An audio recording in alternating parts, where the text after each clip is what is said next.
Ini dia strategi buy the dip yang saya lakukan sebelum tahun 2026.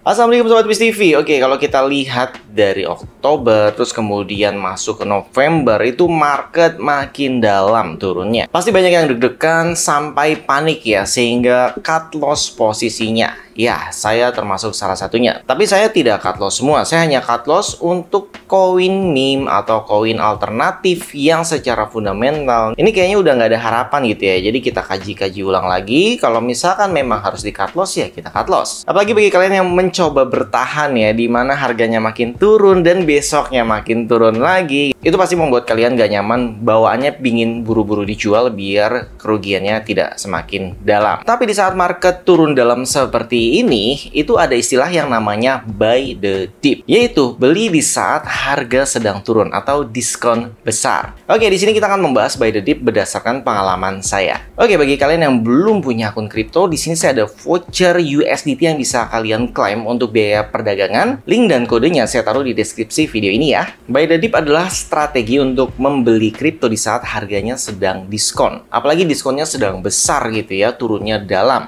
Namun di sini kalian harus perhatikan dulu, apakah ini sekedar koreksi, apakah ini sekedar fundamental yang hanya berlaku sekitar beberapa hari atau seminggu gitu. Atau mungkin memang sudah cycle-nya berakhir jadi sudah memasuki tren bearish. Tapi menurut pendapat saya pribadi ya, market masih akan naik walaupun mungkin tidak sampai ATH.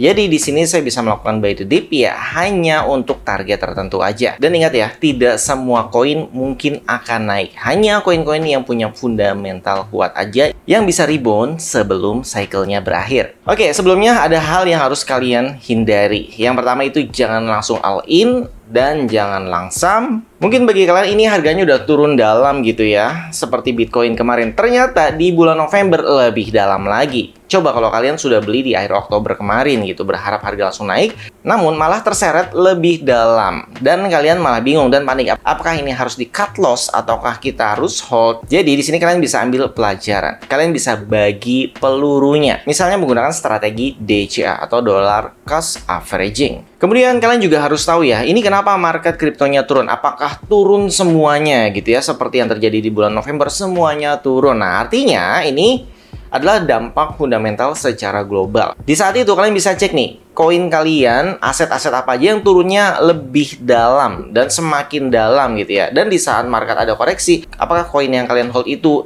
ada koreksinya atau enggak, tetap turun aja. Nah, itu bisa kalian lakukan research dulu ya dari setiap koin tersebut. Jadi kalau memang koinnya ini nggak ada harapan ya, kalian bisa buang aja koinnya daripada semakin rugi.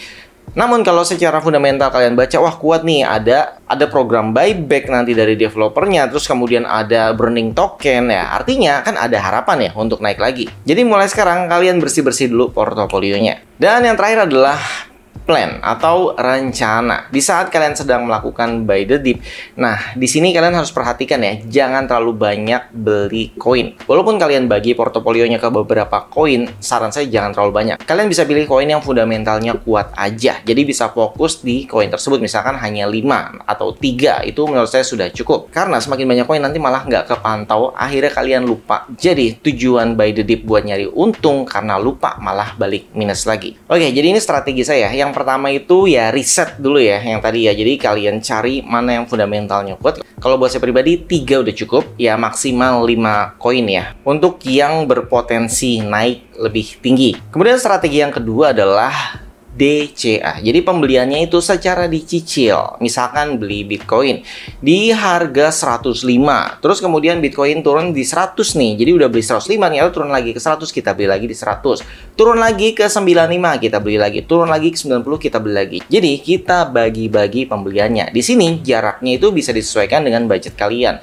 Mau jaraknya jauh-jauh juga nggak apa-apa. Misalkan dari 105 langsung ke 95. Jadi ini disesuaikan dengan budget kalian masing-masing. Terus kemudian untuk menjualnya ini juga disesuaikan. Misalkan dari 105 terus turun ke 95, setidaknya dia naik ke harga 100.000 aja.